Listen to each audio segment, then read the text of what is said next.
शिव तांडव स्तोत्र की रचना कैसे हुई थी? शिव तांडव स्तोत्र की रचना से जुड़ी कथा हिंदू धर्म की पौराणिक कथाओं में महत्वपूर्ण मानी जाती है। ये स्तोत्र भगवान शिव की स्तुति में रचा गया है और इसका संबंध रावण से जोड़ा जाता है, जो लंका का राजा और महान भक्त था। लेकिन रावण तो बहुत ही अधर्मी था। फिर उसने शिव तांडव जैसे पवित्र स्तोत्र की रचना कैसे कर दी? चलिए जानते हैं आज की वीडियो में।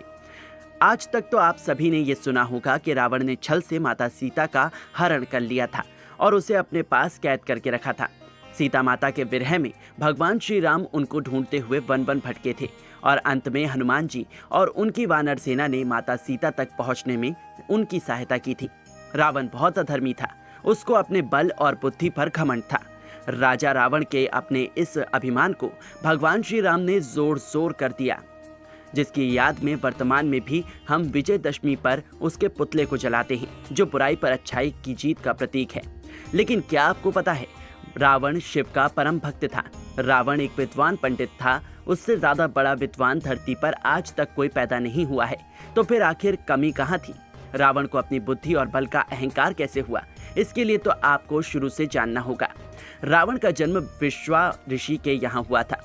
रावण की माता का नाम कैकसी था। रावण का एक सौतेला भाई भी था जिसका नाम कुबेर था।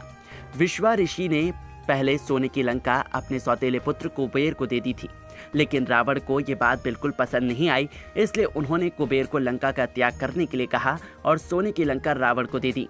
कुबेर लंका छोड़कर हिमाचल चले गए और वहीं पर अपनी अलंका नगरी बसाई।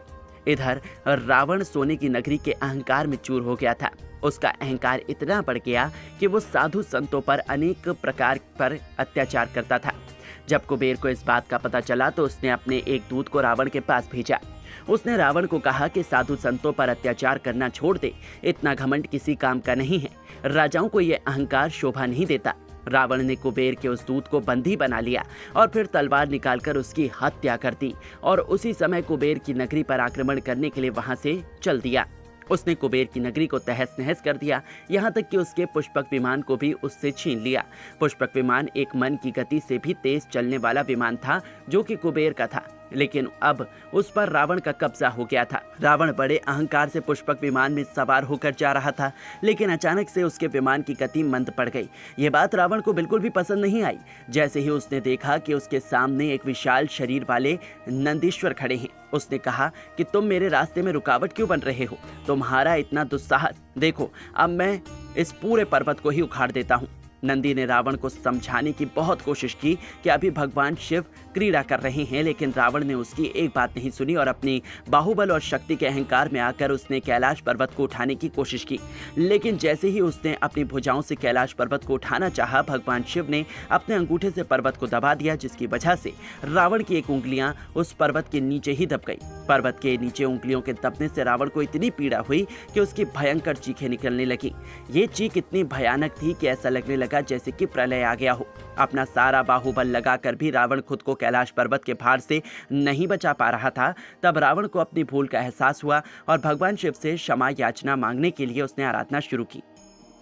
भगवान शिव से आराधना करते हुए अपनी भुजाओं की नसों को अपने वीणा की तार की तरह उपयोग किया और अत्यधिक भक्ति के साथ भगवान शिव की स्तुति में इस अद्भुत स्तोत्र की रचना की, जिसे आज हम शिव तांडव स्तोत्र के नाम से जानते हैं। इस स्तोत्र में भगवान शिव के तांडव नृत्य का वर्णन किया गया है और उनकी शक्ति, सौंदर्य और महिमा की स्तुति की गई है। इस स्तुति से प्रसन्न होकर भगवान शिव ने रावण को दर्शन दिया और उनकी उंगलियों को मुक्त कर दिया। साथ ही उन्होंने रावण को वरदान दिया कि वो हमेशा उनके प्रिय भक्तों में से एक रहेंगे और उसे अद्वितीय शक्ति प्रदान की।